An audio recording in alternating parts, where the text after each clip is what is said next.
nakakatanda pa po sa akin, ako po si Ana and Soraya ng Fire noon sa Itbulaga. Oh.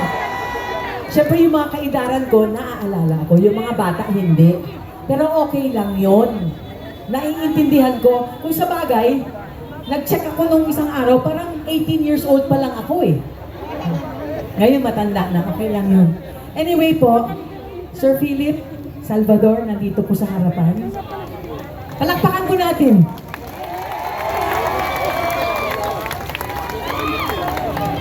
Tsaka si Sir Lambino. Palakpakan po natin.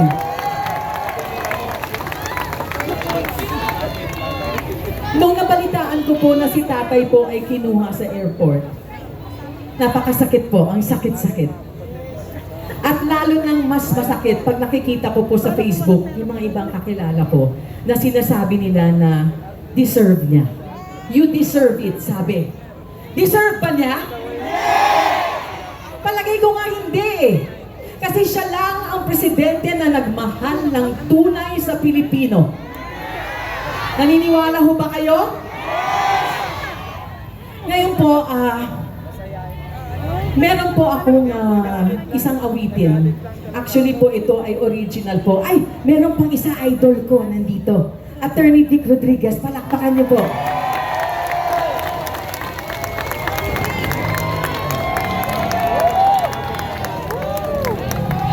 Yung po sinasabi ko po kanina, meron po akong composer, na batikan na composer po, na naglikha nitong kanta na to. Kaya first time lang po ninyo maririnig ito. Okay lang ba? Suportahan niyo ako?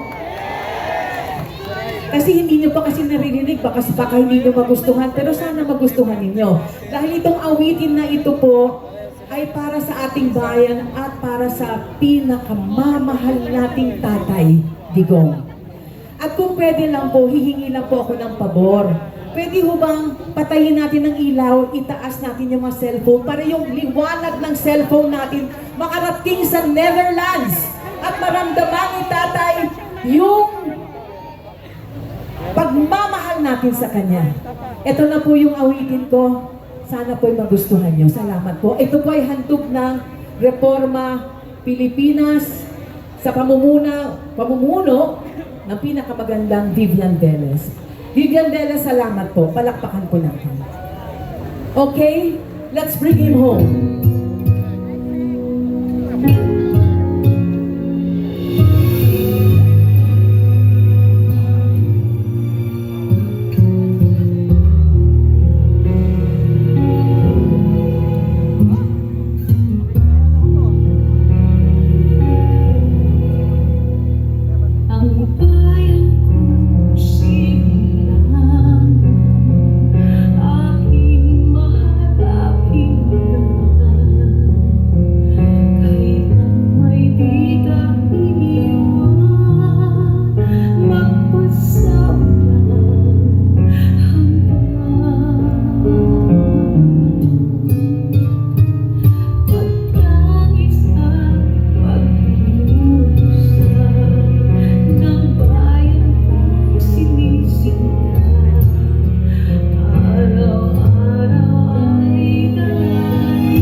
tatay. Maraming salamat, Ana Rivera. Mabuhay!